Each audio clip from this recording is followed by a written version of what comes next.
House, the ANC currently giving the outcomes of their 4-day NEC meeting that's been taking place in Boksburg. Speaking now is Secretary General Fikile Mbalula. Let's listen in. Renewal efforts, strengthened branch capacity and intensified public accountability for our representatives and leaders at all levels of our structures, from the branches to the NEC.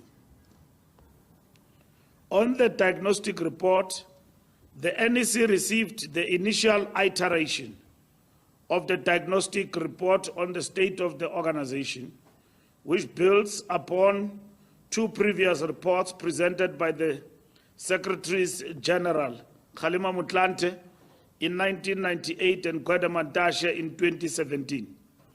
These reports provided a foundation for subsequent NGC and National Conference resolutions, as well as NEC decisions and regulations on organizational development, discipline, and renewal.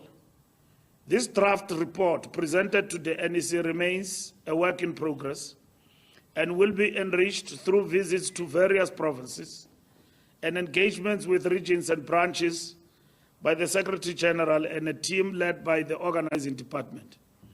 The final report is slated for presentation to the National General Council in 2025. The special NEC deliberated on the probing question of whether recent national and provincial election results reflects a judgment on the ANC's success in fulfilling its historic mandate for a united, non-racial, non-sexist, democratic, equal and prosperous society.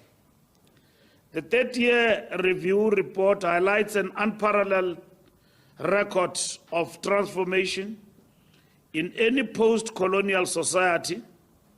However, many of our people did not turn out to vote for the ANC, to the extent that it can no longer form a government independently.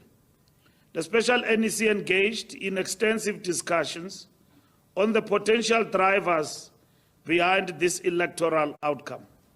From the perspective of individual membership and leadership, the diagnostic exercise addressed the extent to which we have projected or failed to project the aspirations of the masses.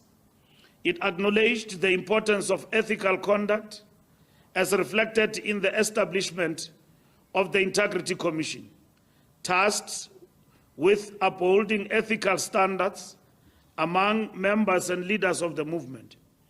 This commitment to integrity directly impacts perceptions of whether the organization genuinely represents the aspirations of our people. This diagnostic exercise, to be further led by the Secretary General and the organizing department, will include visits to all structures across the country, focusing not only on individual integrity, but also on the integrity of branches and regions. The NEC-led diagnostic will contribute to the necessary prognosis for the future.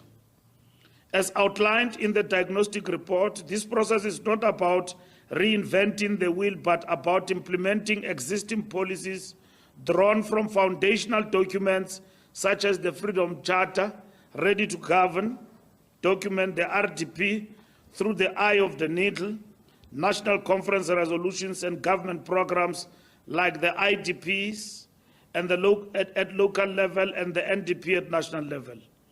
Equally, it calls for adherence to both the ANC Constitution and the Constitution of South Africa. We have a truly committed crop. We need to examine whether we have a truly committed crop of activists and cadres. In pursuance of this resolution, all members will need to write a motivation letter and state why they should be reaccepted as returning members or accepted as new members into the ANC branches. On the party building and branches, the NEC noted that there has been a decline in the membership of the ANC due to the deserters and disruptors And we acknowledge that the revolution is swift once an impure load has been offloaded. The renewal program aims to ensure that the ANC purges and strengthens itself as part of ensuring we have a fully, truly committed crop of activists and cadres. In pursuance of this resolution, all members will need to write a motivation letter and state why they should be reaccepted as returning members or accepted as new members into the ANC branches. The NEC recognizes the urgent need to confront complacency regarding the state of our organization.